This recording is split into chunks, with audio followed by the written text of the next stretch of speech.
যদি এই কথাটা কোরআনে আছে আর এই কথাটা যদি সহিহ হাদিসে আছে, তাহলে এটা নিয়ে তো আর কোনো বিতর্ক থাকার কথা নাই। গত 13ই আগস্ট সন্ধ্যায় প্রধানমন্ত্রীর বেসরকারি বিনিয়োগ খাত বিষয়ক উপদেষ্টা সালমান এফ রহমান গ্রেফতার হওয়ার পরে সামাজিক যোগাযোগ মাধ্যমে আহলে হাদিস আন্দোলন বাংলাদেশ নিয়ে সমালোচনা শুরু হয়। আহলে হাদিস আন্দোলন বাংলাদেশের জাতীয় তাবলিগি ইজতেমায় সালমান এফ রহমানকে অতিথি হিসেবে দেখা যেত, যে কারণে আহলে হাদিস আন্দোলন বাংলাদেশের সাথে আওয়ামী লীগের সখ্যতা রয়েছে অভিযোগের সমালোচনার সূত্রপাত।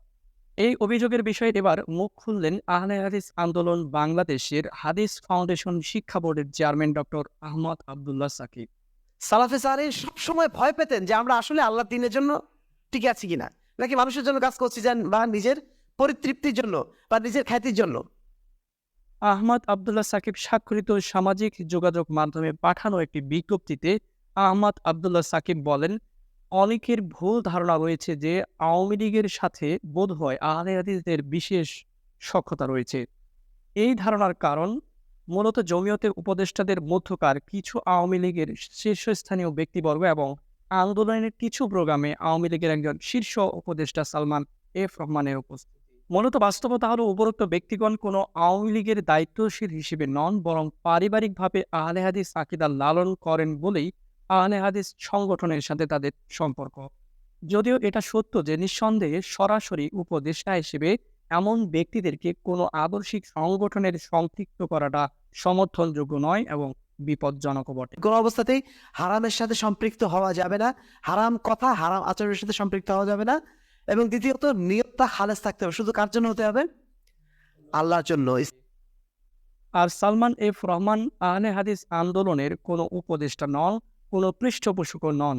তিনি ব্যক্তিগতভাবে 2008 সালে জেলখানায় আহলে হাদিস আন্দোলনের আমির ডক্টর মোহাম্মদ আসাদুল্লাহ আল গালিবের সান্নিধ্যে আসেন এবং দ্বীনের পথে প্রভাবিত হন। আহলে হাদিস আন্দোলনের আমির মৌলানা আসাদুল্লাহ হাসান গালিব, ওনার সাথে আমার পরিচয় হয়েছিল জেলে, এবং প্রায় আমরা 7 দিন ছিলাম একসাথে জেলে। কিন্তু দিনের সম্বন্ধে আমার অনেকগুলি প্রশ্ন ছিল আমার মনে, এবং ওই 7 দিনে আমি ওনার থেকে যে তথ্যগুলি দিনের সম্বন্ধে পেয়েছি, যে তথ্যগুলি আমি ওনার থেকে পাইলাম দিনের সম্বন্ধে, এবং আমি কিন্তু ওনার কাছে ঋণী। সেই সূত্রে তিনি আহলে হাদিস আকীদা গ্রহণ করেন। সে কারণে স্বাভাবিকভাবে তিনি আহলে হাদিসদের প্রতি দরদ রাখতেন এবং কোনো প্রোগ্রামে প্রশাসনিক বাধা আসলে তিনি সেটা দূর করার চেষ্টা করতেন। বেশ কয়েকটি আহলে হাদিস মসজিদকে তিনি ভাঙচুর করা থেকে রক্ষা করেছেন স্থানীয় প্রশাসন থেকে। সুতরাং আওয়ামী আদর্শের নেতা হিসেবে নন, বরং একজন আহলে হাদিস আকীদা গ্রহণকারী ব্যক্তিত্ব হিসেবে তিনি কখনো কখনো সংগঠনের জাতীয় প্রোগ্রামে উপস্থিত থাকতেন।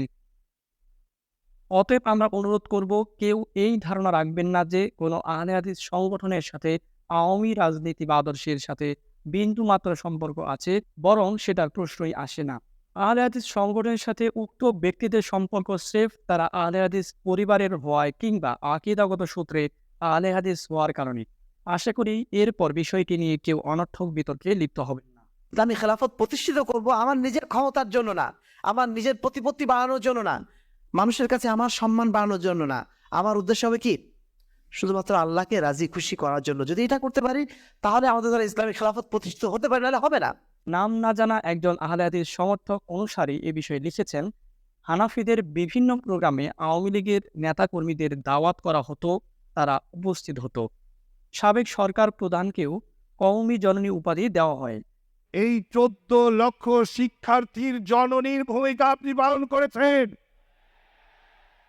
আজকে আমি এই মহা কওমি সমুদ্রে আমি ঘোষণা করতে চাই, আপনি কওমি জননী। আজ থেকে আপনাকে এই উপাধি দিলাম, আপনি কওমি জননী। কেউ তো জান্নাতি বলেও আখ্যায়িত করেছেন। বড় কোনো প্রোগ্রামে সরকার দলীয় যে কেউ উপস্থিত থাকতে পারে, তাই বলে যে তাদের আদর্শ এক হবে এমন কোনো কথা নেই।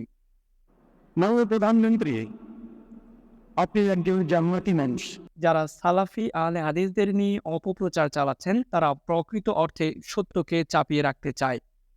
আহলে হাদিস বা সালাফি প্রচলিত কোনো রাজনৈতিক সংগঠন নয় যে কোরআন ও সহিহ হাদিসের আলোকে জীবন পরিচালনা করে সেই আহলে হাদিস বা সালাফি। কেউ যদি এই নাম ব্যবহার করে অন্যায় কাজে লিপ্ত হয় তাহলে সেই দায়ভার তার উপর। আহলে হাদিস বা সালাফি মানহাজ অন্যায়কে কোনোদিন সমর্থন করেনি এবং করবেও না। এটা সালাফদের বৈশিষ্ট্য নয়। তাই কোনো ব্যক্তির দিকে দেখে পুরো আহলে হাদিস বা সালাফি মানহাজকে দোষারোপ করা উচিত নয়।